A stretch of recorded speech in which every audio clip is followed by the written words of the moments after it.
The settings contain following functions. Press on Settings button. Press on General button. Upload your company logo. Type the name of your company. The link that your subscribers will use to access your player.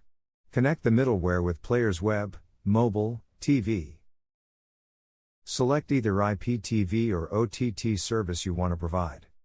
Set the interface theme dark or light. Select language. When you finish with filling up this form, press on Save button. Press on Promotion button. Add configuration is available in these settings. When you finish with filling up this form, press on Save button. Press on Other button. Choose a payment method that works well for your subscribers when paying for content Stripe or PayPal.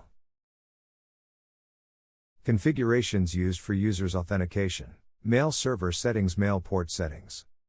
Email which the admin will use to log into the system. Password which the admin will use to log into the system. By using the IP info service, you are able to block countries you don't want to broadcast to. Only the countries that you specify will be accessible. Your personal license key. Press on Save button. Thank you for watching.